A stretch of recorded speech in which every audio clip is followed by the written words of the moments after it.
What I try to do, say, well, I assume that some people have prejudices against different groups, but that their prejudices have to interact with an economic system, let's say a market system, and competition, for example, or monopoly.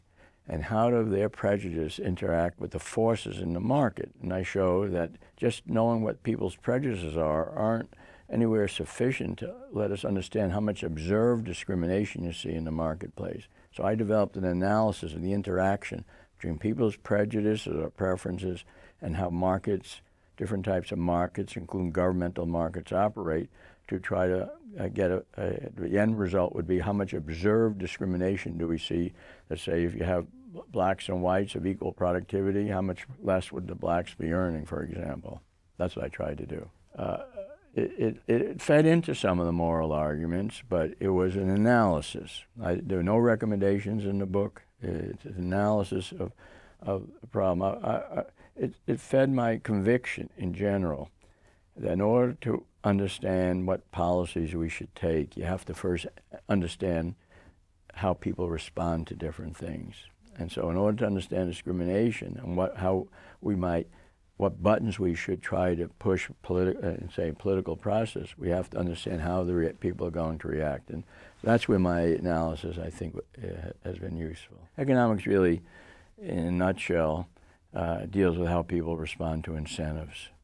And as you change various types of incentives, not monetary incentive, but non-monetary incentives of all types, how people will respond to that. Other fields deal with that too, but that's what certainly economists concentrate on. And if you think of designing a public policy of some type, you're always going to affect people's incentives, no matter what you do. You have Social Security retirement, and you affect, well, what age are they going to retire, and so on. You have disability program, and what determines if I'm eligible for a disability. Earned income tax credit, which we have in the United States. What determines how much I can get as a tax credit, and that'll be a function of how much I earn. That'll affect my behavior.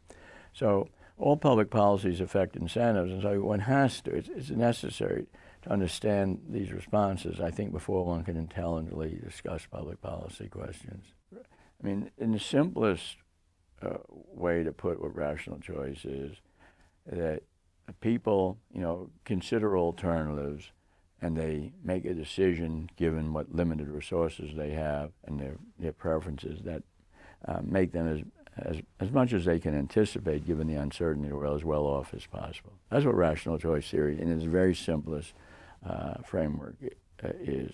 Now, the challenge in making a theory useful is to take that simple idea, and I think very fundamental idea, and put it in the context so you can actually derive implications about it, about behavior and even public policy. But if you want to know what the basis of rational choice is, that simple. I like to give the example from the area of the family where I've worked a lot on. I say, well, what are we saying? And what we're saying is very common-sensy, that people choose a mate to match or marry because they think that person is going to make them happier, better than they would be with anybody else that they have available now. And they get divorced because they conclude that they can find maybe better being single or marrying somebody else as make them happier. That's simply what it's saying. Now, when put in an analytical framework, it has implications. So it goes beyond common sense and gets implicated beyond common sense. But the fundamentals of rational choice theory, I think, is attractive to people. And often people say, I explain it to somebody who's not against it, but that's so obvious. Well, it is obvious at one level. The other level is when you make it into a tool of analysis, it leads to implications that often aren't that obvious. Obviously, we need government for various issues, and the markets can't handle issues like defense, crime, infrastructure of various types, providing a floor for the very unfortunate. So the market can't handle those problems.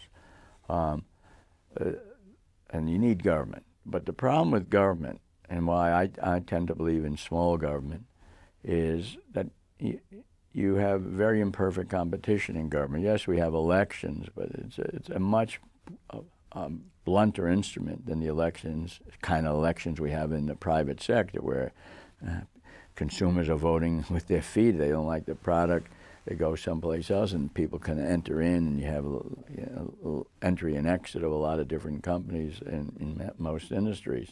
You don't have that in the political sector.